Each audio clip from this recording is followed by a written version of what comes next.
tu rentres en classe préparatoire et que tu cherches un peu comment apprendre tes cours, je pense que cette vidéo est faite pour toi car je vais te livrer ici mes méthodes d'apprentissage au cours de mes 2 ans en classe préparatoire, matière par matière, et en plus de ça, je vais ajouter ce que je pense que j'aurais dû faire et que je n'ai pas fait pour apprendre mes cours. Donc reste là, ça pourrait être très utile et n'hésite pas à récupérer quelques tips ou quelques méthodes d'apprentissage qui pourront te servir jusqu'à la fin de ta prépa. Je vais commencer par l'ESH et la Géopo car je pense que ce sont vraiment les plus gros morceaux d'un point de vue de l'apprentissage. Moi j'étais en prépa ECE qui est devenu maintenant ECG et donc j'avais ESH, mais je pense que pour apprendre l'ESH ou la Géopo, étant donné que ce sont tous les deux des matières à dissertation, je pense que les méthodes d'apprentissage restent similaires. C'est pas comme si je comparais par exemple ESH et mathématiques, ça reste dans le même domaine. Pour l'ESH et donc la Géopo, ce que je faisais, c'est que je faisais des fiches. Alors déjà, tous mes cours étaient tapés à l'ordinateur, j'ai essayé de prendre à la main, mais ce n'est pas ce qui me correspondait le mieux, donc tous mes cours étaient tapés. Et donc tous les soirs, après les cours, c'était obligatoirement le soir même, je faisais mes fiches. Mes fiches étaient elles aussi tapées sur l'ordinateur parce que c'était plus simple pour moi, étant donné que mon cours était déjà sur l'ordinateur.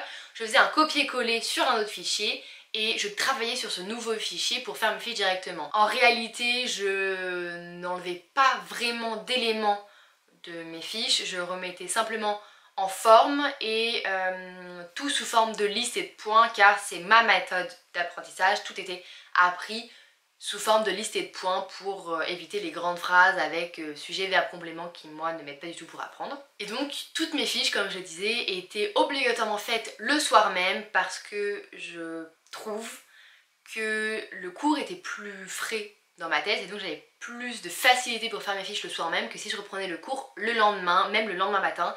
La dynamique pour faire mes fiches était totalement différente et en plus, ne nous mentons pas, si je ne les faisais pas le soir même, il y avait très peu de chances que je les refasse le lendemain ou alors j'allais prendre un retard monstre parce que j'allais procrastiner et repousser la tâche car je n'aime pas faire mes fiches de SH. C'est vraiment une plaie, mais une fois qu'elles sont faites, je sais que j'en suis très contente, donc c'était ma règle.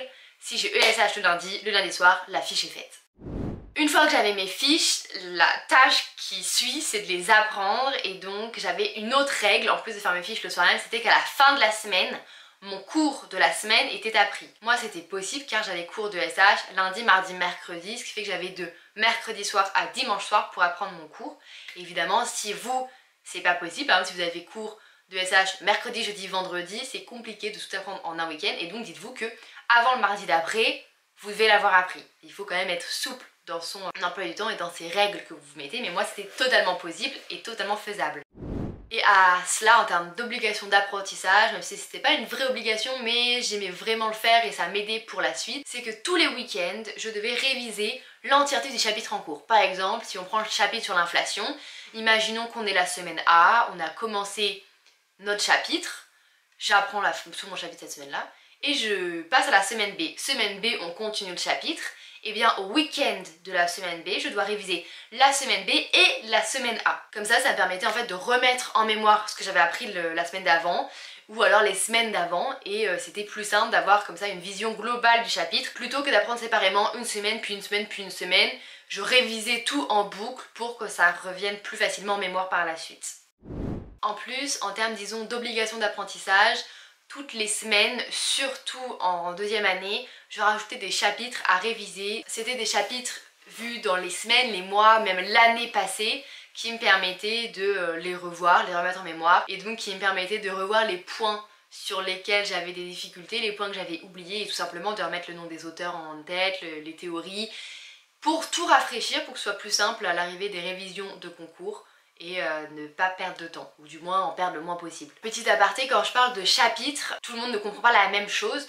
Moi quand je dis chapitre en ESH, c'est une sous-partie d'un thème d'un module. Par exemple si on prend, alors vos modules ont sûrement changé par rapport aux miens, mais si on était par exemple en première année, on avait le module 2, qui est donc vu sur les 6 derniers mois de la première année.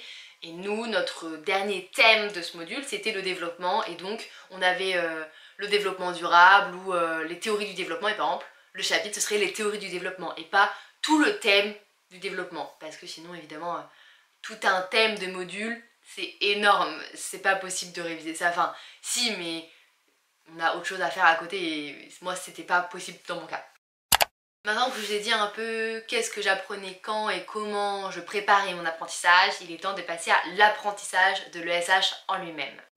J'avais, disons, 3 méthodes, 3 points pour apprendre mes cours de SH. Dans un premier temps, j'apprenais mes fiches. Donc je faisais mes fiches le soir même et je les apprenais ensuite dans les jours qui suivaient. Ce que je faisais, c'est que je les lisais régulièrement, je les récitais, mais la meilleure méthode que je n'ai pas tout le temps faite par fainéantise, c'est de lire 1 ou 2 fois sa feuille. Par exemple, moi c'était une feuille à 4. Et ensuite de mettre la feuille de côté, de prendre une feuille blanche ou un tableau blanc, peu importe, et de réécrire tout ce dont je me rappelais.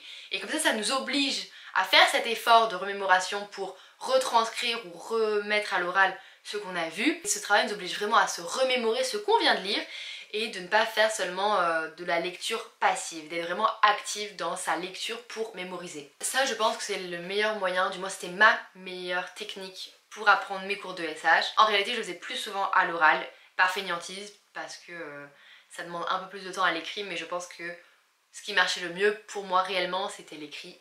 Et ne soyez pas feignants comme moi. Quand vous connaissez ce qui est le mieux pour vous pour apprendre, faites-le et ne vous dites pas je le ferai à moitié, je ne fais que à l'oral. Je pense sincèrement que écrire rajoute cette mémoire de l'écrit qui est très utile et comme ça vous alliez plusieurs types de mémoire, parce que moi je sais que quand j'écris je parle en même temps, donc c'est plus efficace pour ma part.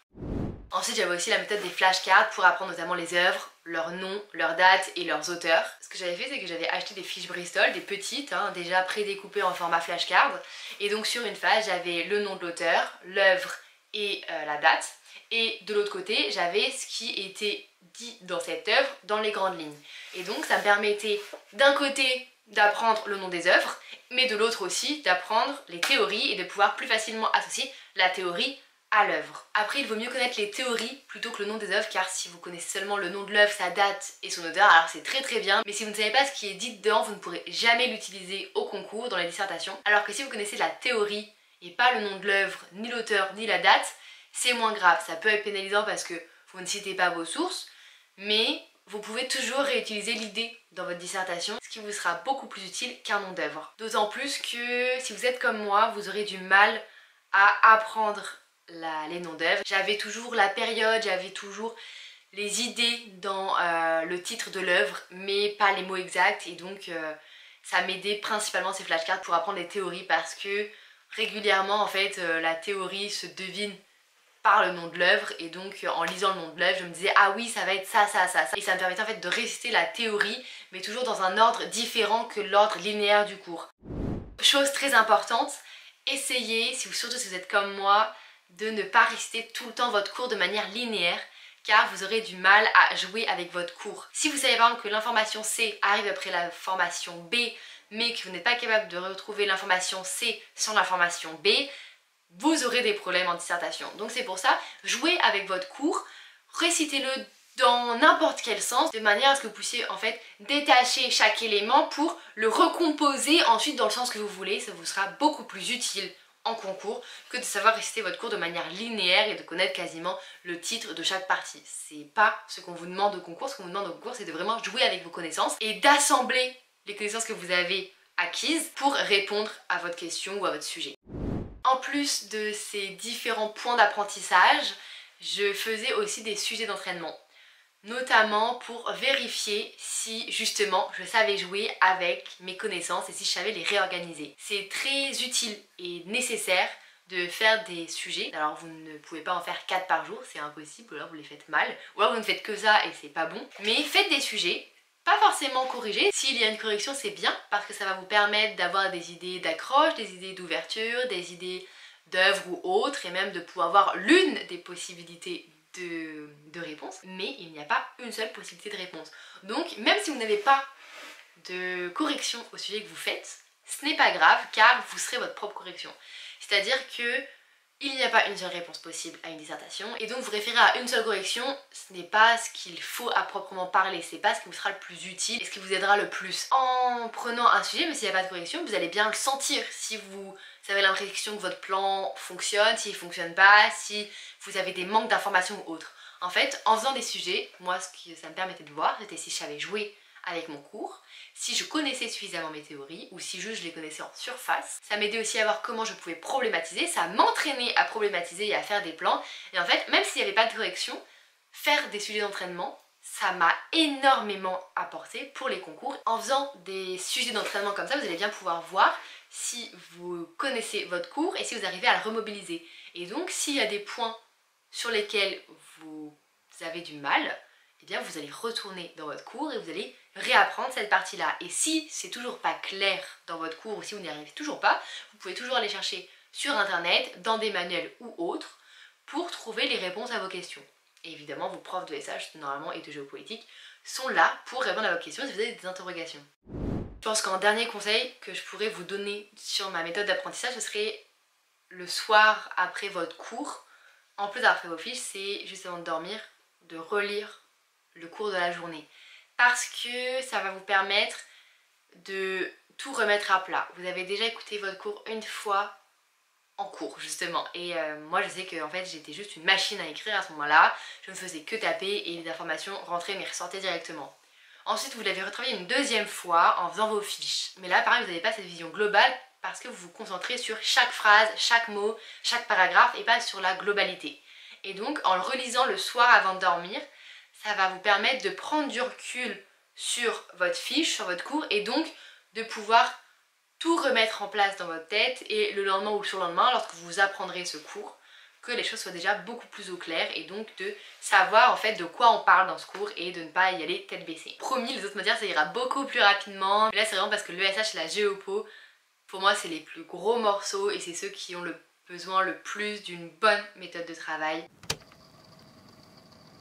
Maintenant passons aux mathématiques. Alors moi j'aime beaucoup les mathématiques, ce qui fait que je n'avais pas vraiment l'impression de travailler les mathématiques, ce qui fait que j'ai vraiment dû réfléchir pour trouver les étapes de mon apprentissage car c'était quelque chose que je faisais presque machinalement et sans effort à proprement parler.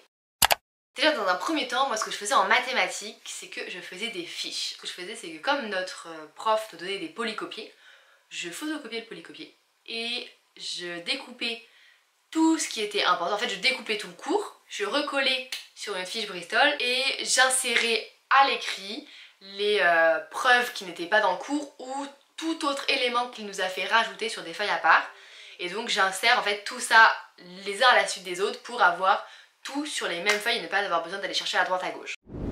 Ensuite une fois que j'avais mes fiches, j'apprenais globalement le cours, c'est-à-dire que j'apprenais les formules, j'apprenais les théorèmes, pas par cœur mais j'apprenais en fait une fois que j'ai ça, je peux faire ça, je peux faire ci avec ça, ça c'est une formule, ça c'est une règle. J'apprenais en fait tout ce qui était important dans le cours, mais sans forcément connaître par cœur. L'objectif c'est que j'aille faire des exercices par la suite, en sachant ce que je peux faire, ce que je ne peux pas faire, comment je le fais, et en ayant en tête les différents chemins que je pourrais utiliser. Pour apprendre mon cours, moi ce que je faisais c'est que je récitais à l'oral, ou parfois à l'écrit parce que c'est plus simple, mais je récitais mes formules, je récitais mes lois usuelles, je récitais les intégrales qui sont particulières, je récitais tout et de manière en fait à les enregistrer et ensuite je faisais des exercices.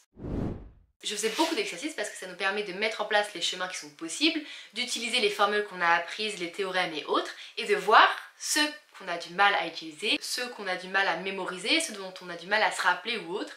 Et donc en fait en faisant des exercices je faisais régulièrement, surtout au début, des allers-retours entre exercice, cours, que ce soit parce que j'ai oublié quelque chose ou juste pour vérifier et être sûr. Parce que dès que vous avez un petit doute, même si votre formule est bonne, allez toujours revérifier, comme ça vous vous dites ok j'avais raison, je peux me faire confiance, la prochaine fois j'aurai aussi raison. Les exercices c'est aussi un moyen d'apprendre votre cours. Vous apprenez d'abord votre cours à l'oral ou par cœur.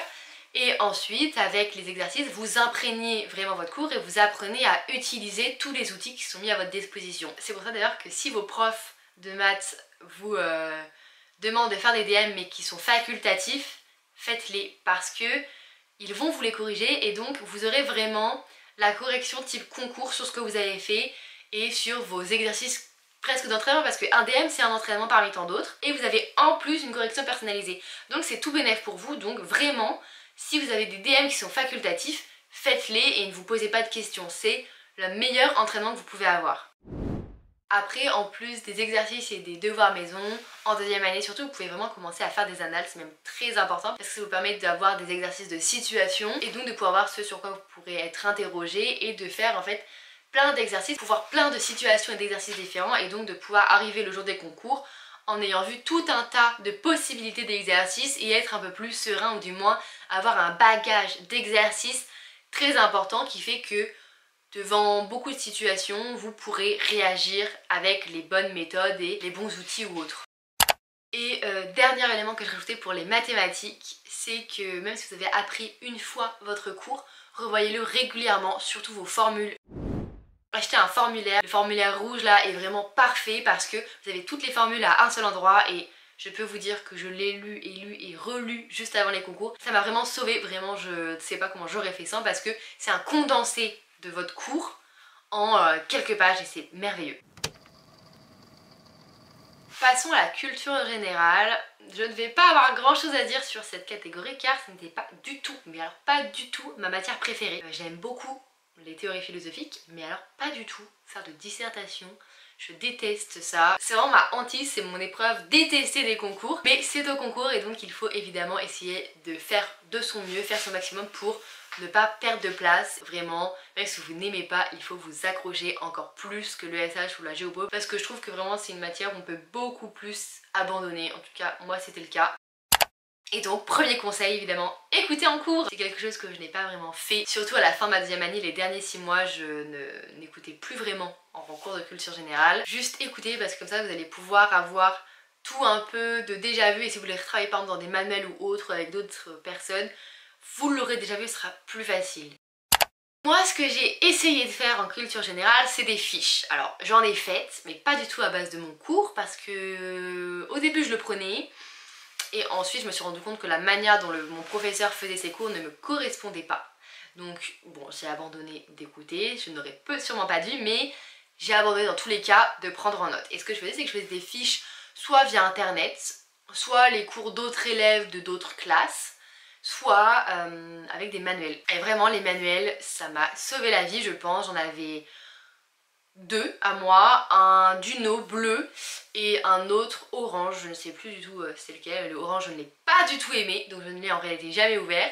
J'ai beaucoup utilisé le bleu, le Duno et j'avais volé le dernier mois, en fait pendant les révisions, j'avais volé un manuel vert à un ami qui lui n'utilisait pas et donc c'était un manuel avec un auteur, une fiche et c'est celui je pense qui m'a le plus sauvé. Donc si vos cours de philo ne vous correspondent pas et si vous avez l'impression que ça ne va pas assez vite, que vous perdez du temps ou autre, n'hésitez pas à prendre des manuels mais écoutez en cours. Même si vous ne prenez plus en note vos cours, écoutez-les parce que vous pourrez toujours récupérer quelques informations, quelques idées, quelques distinctions ou autres qui pourront vous être vraiment utiles. Je pense que vous devriez faire quelque chose que j'ai trop peu fait, c'est des entraînements sur des sujets pour apprendre à problématiser et justement à remettre vos connaissances. C'est comme de l'ESH et de la Géopo, ce sont des matières à dissertation et donc l'objectif c'est de manipuler vos connaissances, de les mettre ensemble et d'en faire une réponse. Et donc entraînez-vous sur ça, au moins à problématiser car vous pouvez gagner beaucoup de points grâce à la problématisation et en perdre beaucoup s'il n'y en a pas. Donc vraiment l'introduction, entraînez-vous à la faire, entraînez-vous à la rédiger pour que ça devienne une habitude au concours. C'est quelque chose que j'ai vraiment trop peu fait, que j'ai seulement fait sur le dernier mois parce que je n'aimais pas ça. Et donc je repoussais, mais vraiment, s'il y a un conseil à retenir en culture générale, c'est, ou du moins plutôt 2, c'est écouter et entraînez-vous. Ensuite, passons à la dernière catégorie, ce sont les langues. Moi j'avais allemand LV1, anglais LV2. Mais je ne vais pas vous donner des conseils précis sur l'anglais ou sur l'allemand puisque en réalité on travaille les éléments de la même manière. Donc que vous fassiez espagnol, coréen, japonais, chinois, français, allemand, anglais, peu importe, ces conseils pourront vous être utiles. Tout d'abord, faites le travail à la maison qu'on vous demande. Moi, ma professeure d'anglais notamment nous demandait énormément de traduction à la maison. Et j'avoue que je n'ai pas été celle qui a été la plus assidue sur ce travail. Ne nous mentons pas, Google Traduction m'a beaucoup aidé, mais en y repensant après, au final, j'aurais dû les faire parce que c'est un entraînement parmi tant d'autres. On apprend du coup et on révise à faire nos traductions et on apprend du vocabulaire. Donc vraiment faites votre travail à la maison, que ce soit les traductions, les questions de compréhension, faites-les, ça vous sera vraiment toujours utile et justement vous allez pouvoir vous entraîner. En plus, ciblez les exercices qui vous posent problème. Moi je sais que le commentaire de texte me posait énormément de problème et donc j'en ai fait pendant 3 semaines un peu non-stop. Tous les jours j'en faisais un quasiment et j'ai vraiment pu remonter mes notes par rapport aux commentaires de texte. Après les épreuves de langue ont changé, j'étais en fait la dernière génération à avoir les exercices comme je les ai connus et donc il me semble que vous ce sont des dossiers et je ne sais pas en fait quel vraiment type d'exercice vous avez, mais ciblez vos points faibles dans ces épreuves et travaillez-les. Ensuite, peu importe que les épreuves aient changé ou pas, faites du vocabulaire et de la grammaire car plus on a de vocabulaire et de grammaire, mieux c'est pour les épreuves parce qu'on perd moins de points sur la langue en tant que telle. Voilà pour la manière dont j'ai appris mes cours au cours des 2 ans et aussi donc des petits éléments que je vous ai rajoutés que j'aurais dû faire mais que je n'ai pas fait. J'ai pas mentionné le français, donc en fait les synthèses et les commentaires de texte, car je ne m'exerçais pas tout simplement. Je faisais seulement les DS qui étaient obligatoires, mais c'est tout. J'espère que cette vidéo vous aura été utile. On se retrouve bientôt dans une nouvelle vidéo, j'espère la semaine prochaine. Et sur ce, je vous laisse.